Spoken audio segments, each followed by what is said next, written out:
रामायण और रामचरितमानस हमारे पवित्र ग्रंथ हैं।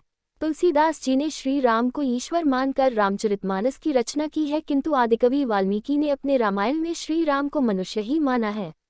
तुलसीदास जी ने रामचरितमानस को राम के राज्याभिषेक के बाद समाप्त कर दिया है, वहीं आदिकवि श्री वाल्मीकि ने अपने रामायण में कथा को आगे श्री राम के महाप्रयाण तक वर्णित किया है।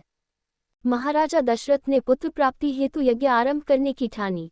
महाराज की आज्ञानुसार श्यामकर्ण घोड़ा चतुरंगिनी सेना के साथ छुड़वा दिया गया।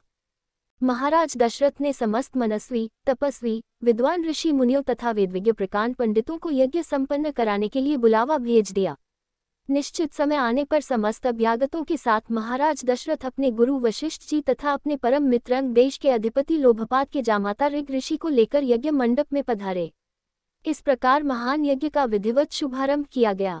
संपूर्ण वातावरण वेदों की ऋचाओं के उच्च स्वर में पाठ से गूंजने तथा समिधा की सुगंध से महकने लगा। समस्त पंडितों, ब्राह्मणों, ऋषियों आदि को यथोचित धन धान्य, गौ आदि भेंट करके सादर विदा करने के साथ यज्ञ की समाप्ति हुई। राजा दशरथ ने यज्ञ के प्रसाद चरा खीर को अपने महल में ले जाकर अपनी तीनों रानियों में वितरित कर दिया। प्रसाद ग्रहण करने के परिणामस्वरूप तीनों रानियों ने गर्भ धारण किया।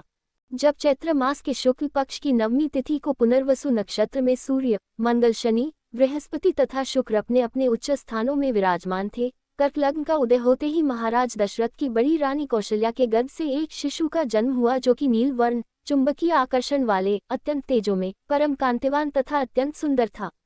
उस शिशु को देखने वाले देखते रह जाते थे। इसके पश्चात शुभ नक्षत्रों और शुभ घड़ी में महारानी कैकेयी के एक तथा तीसरी रानी सुमित्रा के 2 तेजस्वी पुत्रों का जन्म हुआ। संपूर्ण राज्य में आनंद मनाया जाने लगा। महाराज के 4 पुत्रों के जन्म के उल्लास में गंधर्व गान करने लगे और अप्सराएं नृत्य करने लगी। देवता अपने विमानों में बैठकर पुष्प वर्षा करने लगे।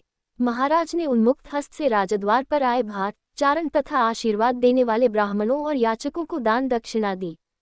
पुरस्कार में प्रजाजनों को धन धान्य तथा दरबारियों को रत्न आभूषण प्रदान किए गए।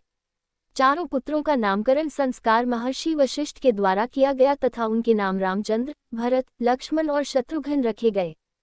आयु बढ़ने के साथ ही साथ रामचंद्र गुणों में भी अपने भाइयों से आगे बढ़ने तथा प्रजा में अत्यंत लोकप्रिय होने लगे। उनमें अत्यंत विलक्षण प्रतिभा थी, जिसके परिणाम स्वरूप अल्पकाल में ही वे समस्त विषयों में पारंगत हो गए। उन्हें सभी प्रकार के अस्त्र शस्त्रों को चलाने तथा हाथी, घोड़े एवं सभी प्रकार के वाहनों की सवारी में उन्हें असाधारण निपुणता प्राप्त हो गई। वे निरंतर माता पिता और गुरुजनों की सेवा में लगे रहते थे। उनका अनुसरण शेष 3 भाई भी करते थे। गुरुजनों के प्रति जितनी श्रद्धा भक्ति इन 4 भाइयों में थी, उतना ही उनमें परस्पर प्रेम और सौहार्द भी था। महाराज दशरथ का हृदय अपने 4 पुत्रों को देखकर गर्व और आनंद से भर उठता था।